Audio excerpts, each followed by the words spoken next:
লম্বা সুগন্ধি চালের কোলে শুয়ে রয়েছে তুলতুলে এক টুকরো মাংস। তাকে সঙ্গত করছে মোলায়েম আলুর আদর। মন কাড়া গন্ধ ছুঁয়ে চাল একটু সরালেই দেখা মেলে মুক্তোর মতো চকচকে সেদ্ধ ডিমের। এই হলো কলকাতা বিরিয়ানি। স্বাদে, গন্ধে, মেজাজে তার জবাব নেই। উপমহাদেশের অন্য কোনো বিরিয়ানি ঘরানার সঙ্গে মিল নেই এই বিরিয়ানির। অন্য কোথাও বিরিয়ানিতে আলুর দেখা মেলে না, এখানে আবার আলু না হলে চলবেই না। তিলোত্তমার বিরিয়ানিতে মশলার আধিক্যও অন্য জায়গার চেয়ে অনেক কম। আর কেউ মানুক ছাই না মানুক, বাঙালির জিভে কলকাতা বিরিয়ানির জবাব নেই। তা সে যতই লখনৌ বা হায়দ্রাবাদ থাকুক না কেন, কিন্তু ঠিক কবে থেকে বিরিয়ানিতে মজল বাঙালি? কার হাত ধরে এই শহরের 7 করোড় অধিকার করে নিল হলুদ বসন্তের এই দুধ? আসুন হেঁটে আসা যাক ইতিহাসের সেই পথ ধরে। কলকাতায় বিরিয়ানির আগমনের সঙ্গে জড়িয়ে রয়েছে একতাড়া খাওয়া নবাবের গল্প। সালটা 1856। দিল্লির ভাগ্যাকাশে দুর্যোগের ঘনঘটা।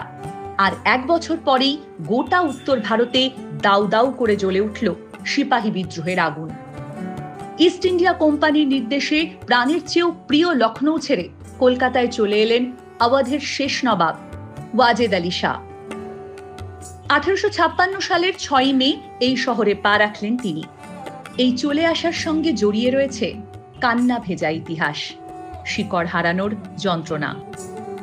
এখানে ছোট লখনৌ তৈরি করলেন নবাব, তৈরি করলেন প্রাসাদ, বাগিচা, চিড়িয়াখানা। শুরু হলো ঘুড়ি ওড়ানো, কবুতরবাজি, আর চালু হলো বিরিয়ানি রান্না। নবাবের রসনা তৃপ্তির জন্যই এ শহরে দমপোক্ত বা ধিমে আঁচে রান্না শুরু হয়। অনেকে বলেন বিরিয়ানিতে আলুর প্রচলন নাকি ওয়াজেদ আলী শাহই করেছিলেন, তবে এ বিষয়ে অন্য মত রয়েছে। একটি মিসকনসেপশন আছে লোকের মধ্যে যে ওয়াজেদ আলী শাহের নাকি আর্থিক অবস্থা খুব খারাপ ছিল বলে বিরিয়ানিতে মাংসর পরিমাণ কমিয়ে তাতে আলু দেওয়া শুরু হয়। এবার প্রথমত তার আর্থিক অবস্থা এমন কিছু খারাপ ছিল না যে তিনি একটুখানি মাংস অ্যাফোর্ড করতে পারবেন না, কারণ মিডিয়া বলছে কিন্তু ওয়াজেদ আলী শাহের ব্যক্তিগত একটি চিড়িয়াখানা ছিল, যেটা আমাদের আলিপুরের চিড়িয়াখানা থেকেও বেশি পুরনো, এবং সেই চিড়িয়াখানার জন্তু জানোয়ারের খাবারের পেছনেই লক্ষ লক্ষ টাকা খরচা করা হতো। কাজে উনি নিজের জন্য কিংবা নিজের সাঙ্গপাঙ্গদের জন্য একটু মাংস অ্যাফোর্ড করতে পারছেন না বলে আলু দিচ্ছেন, এটা মোটেই বিশ্বাসযোগ্য নয়। দ্বিতীয় যে ব্যাপারটা সেটা হচ্ছে যে সময়কার কথা হচ্ছে, তখন আজ আমরা জানি যে আলু একটি সস্তা সবজি, তখন কিন্তু আলুকে সস্তা বলে দেখা হতো না, তখন কিন্তু আলু একটি নতুন জিনিস, কাজেই তখন আলু কিন্তু এক্সোটিক ছিল, এবং এই কারণেই কিন্তু বিরিয়ানিতে আলু জিনিসটা অ্যাড করা হয়, নতুন এক্সোটিক একটা জিনিস তৈরি করার জন্য।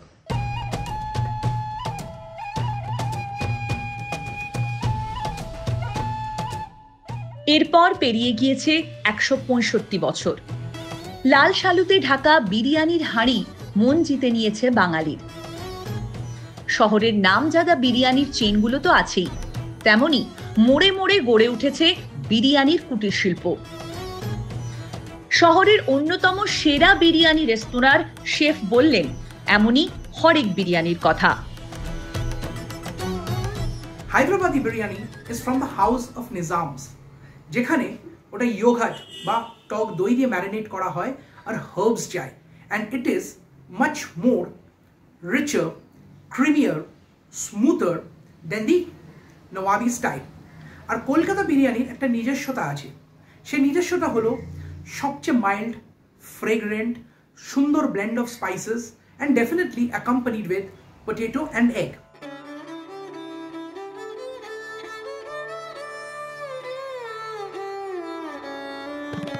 বিরিয়ানি এখন বাঙালির হাসি কান্নার সঙ্গী, বছর ভরের ঘরকন্যার অংশ। ইলিশ চিংড়ি বা লাল সবুজ গেরুয়ার মহাযুদ্ধ পেরিয়ে 1 প্লেট কলকাতা বিরিয়ানির সামনে হাতে হাত রেখে বসে খাদ্যরসিক এই জাতি।